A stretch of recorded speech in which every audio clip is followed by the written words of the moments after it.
Let's look at an example of function f in this algorithm, where we have 32-bit input A1, B2, C3, D4 and 48 bits key F0, D5, 32, A4, 90, C6 for the function. We have to find 32-bit output of the function. Let's see how to solve this problem. The very first step, or you can say step 0, in order to solve this problem is to convert input A1, B2, C3, D4 to binary. As you can see the converted value here, 32-bit binary input.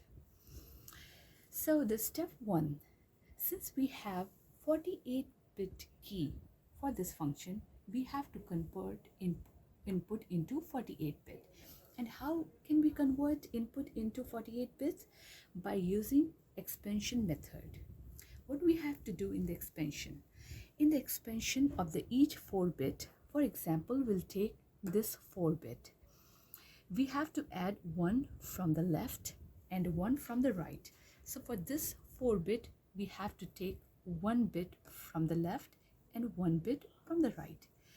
As you can see, 48-bit expanded input, we have the original input 1010. For the first one, we have to take the left one from the very end here, which is 0 here, and 10101010, and the last one from here, from the right, 0. Similarly, we'll expand all 4 bits into 48 bits input, which is also called 48-bit expanded input. The next step, which is step 2, is to convert key into binary. And here is the conversion of key into binary. Now for the third step, we have to write 48 bits input XOR with 48-bit key. As you can see, it is bitwise XOR 011, 110, 011, 110, and so on. We'll get the output, 48 bits output. So now our output is here, which is the XOR of the input and the key. Now we will divide the output into the blocks of 6. So the first block of 6 bits will give the name S1, the second block S2, third block S3, fourth block S4, fifth block S5, sixth block S6, seventh block S7, and eighth block S8. Now let's look at the first block, which is S1, 6 bits block. Now let's look at the first and the last bits of this block, and we'll write these bits as 10 in binary. When you convert this binary into decimal, you will get 2, which is the row. Now let's look at the rest of the bits, which is in between the last and the first, which is 0, 1, 0, 0. We'll write these bits here, 0, 1, 0, 0 in binary. We'll convert this binary into decimal. We'll get 4, which is our column.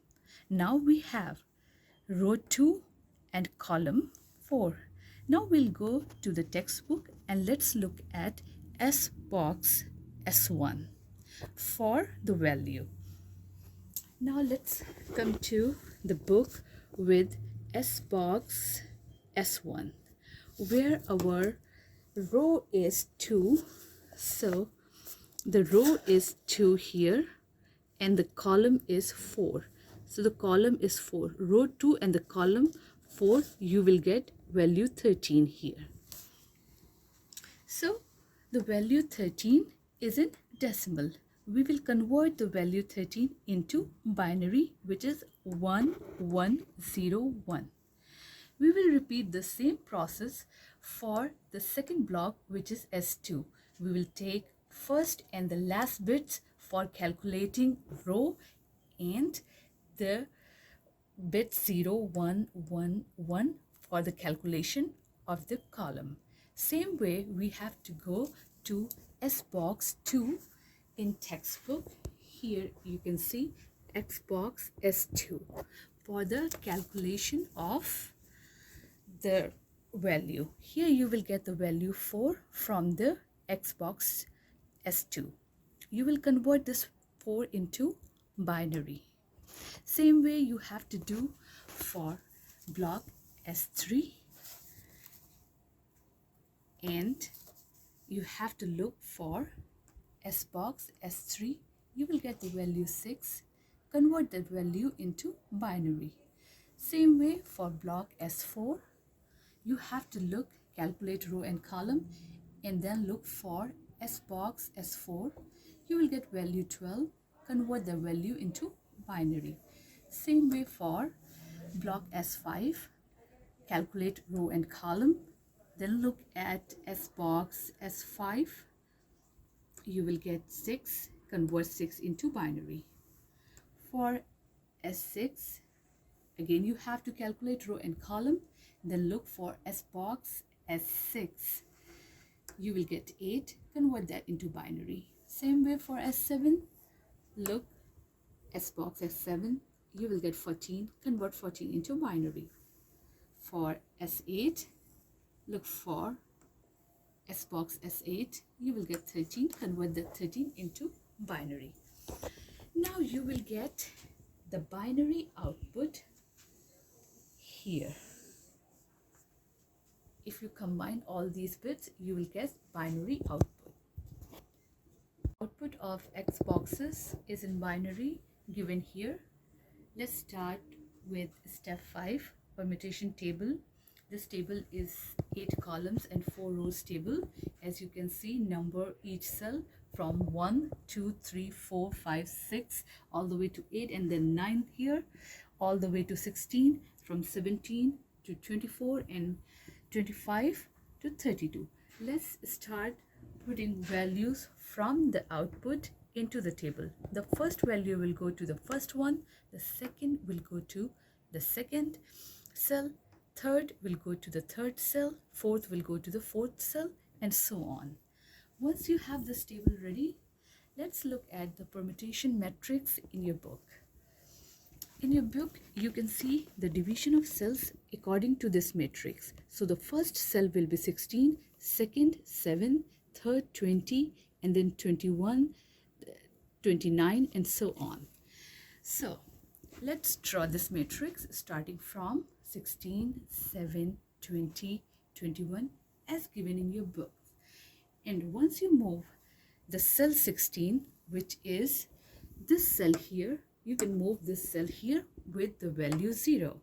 Same way 7, which was here in your table, move this cell here to 0. Now once our permutation matrix is ready, now we will calculate the output based on the permutation matrix. So now we have a permutation matrix ready. So now we will simply take bit values row by row from left to right from the matrix, and we come up with 32-bit output.